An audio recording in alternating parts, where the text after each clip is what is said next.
This is the Steve Malzberg Show, and I'm George Marlin, subbing for Steve today. Our next guest is a very distinguished urbanologist and an expert on public finance. His name is Steve Malanga, and he is the senior editor of City Journal and senior fellow at the Manhattan Institute. Steve, thanks for joining us today. Well, thanks for having me, George. You know, a couple of years ago, back in 2011, as you may know, I'm a director of the Nassau Interim Finance Authority, which is the control board in Nassau County. But okay. I have a lot of fun in that job, as you can imagine. But I can imagine, yeah. But I wrote an op-ed piece for Newsday that was entitled "Stadiums Are No Deal for Taxpayers." The subtitle was, "Nassau County wants to approve millions in borrowing to update Coliseum. Public financing hasn't worked out elsewhere." Which brings us to, despite the fever for the Super Bowl coming this Sunday in New Jersey, my prognostication that stadiums are no deal for taxpayers seems to be the case with the New York Sports and Exposition Authority, which operates MetLife Stadium, where the Super Bowl is going to be held this Sunday. What's the situation there? What kind of financial mess are they in, Steve? Well, right, it's the New Jersey Sports and Exposition Authority, and the history of it is rather extraordinary because it was created back in 1971 specifically to build the Meadowlands. I think people around the country will be aware of that term, the Meadowlands, and it did in fact successfully build Giant Stadium and a racetrack and also an arena. The whole idea back then was, as the governor of New Jersey said at the time, the Meadowlands was the most valuable piece of real estate in the world right now, and we want to develop it, and sports is going to be the way to develop it. Meadowlands was really a fancy term for a swamp, I think, at the time, but go ahead. Yeah, exactly.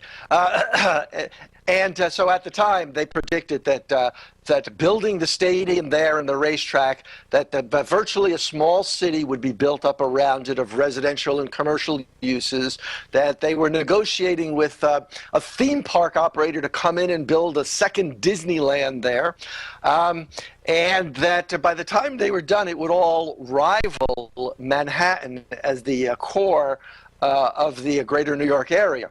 Well, here we are 40 years later. Did he say that with a straight face, by the way? But go ahead. Yes, he did. Well, apparently they believed all of this back then. Okay. And I remember, too, I'm old enough to remember to talk about how this was this great, valuable piece of real estate. So two things happened. One is the stadium, the racetrack, and the arena got built, and not much else ever got built besides that, right? Besides that. In the middle, basically a swamp. And one of the things I say in this piece that I wrote this week is that, you know, they're not going to necessarily have the blimp, the Goodyear blimp up there because it's too cold this time of the year for the blimp.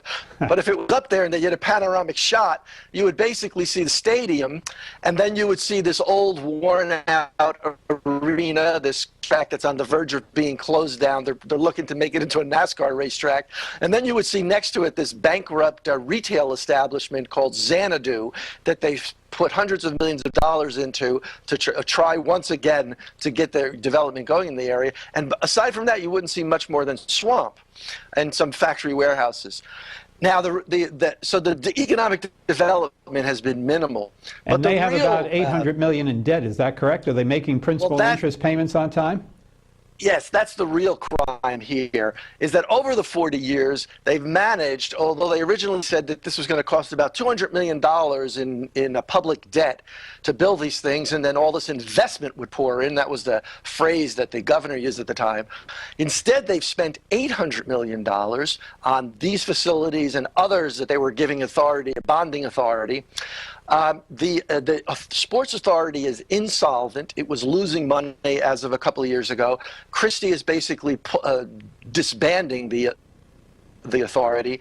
He's privatizing the management of all of the different arenas and stuff that are left. Meanwhile, the people of the state of New Jersey have had to assume $130 million in debt. Well, wasn't a state that's already the most indebted state in the country. Wasn't the bonds structured the way Nelson Rockefeller structured them years ago, is what we call moral obligation bonds, that John Mitchell, the Attorney General under Nixon, went to jail, and so happens that I worked as summer for John Mitchell many years ago. Yeah.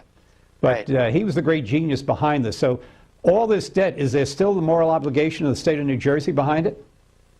Well, absolutely. Here's the thing. Essentially what happened is they had trouble selling the debt back in the 1970s because despite the proclamations about what a great deal all of this was, Essentially, bondholders were wary of this because the whole idea was that the Sports Authority was going to pay this off with their own rent. So people who actually invest money in these things know that it's probably speculative at best and a load of baloney at worst that these things are actually going to pay for themselves. So they weren't going to buy the debt. So the state of New Jersey had to step in, and the legislature basically backed these bonds with what they called their moral authority. This was the early years of what are known as moral authority bonds, which meant that if the authority couldn't pay it off, we, the people of the legislature of the state of New Jersey, would pay it off. So the state is basically stuck paying this off right now. And if they were to renege on this debt, it would have a profound influence on its ability, on the state's ability to borrow money. Of course, we witnessed that back in the 70s when the Urban Development Corporation defaulted, and there were moral obligation bonds there. So you have to do them, or your entire ability to raise debt as a state will affect not only the state, but local municipalities, school districts, etc. Let me ask you this. Is it fair to say that stadiums overall, their days are over as public investments, they're bad investments and never deliver on the economic upside that they boast about? Is that a fair statement to say?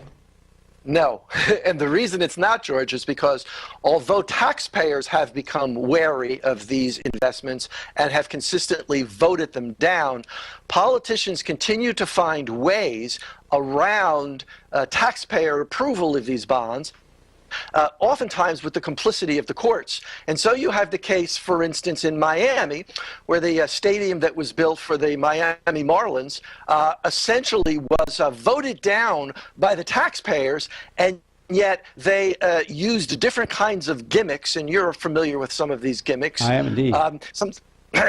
They use different gimmicks to build the stadium anyway. That stadium, which I think it's, if I'm remembering correctly now, is about $500 million in public debt, has been an absolute disaster. The Marlins are not attracting enough attendance. There's no economic bounce whatsoever. And worst of all, the people of the area did not want it. But you continue to see politicians find ways around these things. In the same way, let's face it, George, they use these techniques and gimmicks to find ways around debt limitation clauses in state constitutions and other stuff. Steve, none of this is a surprise. We've seen it in New York, New Jersey, actually New York, where you and I live.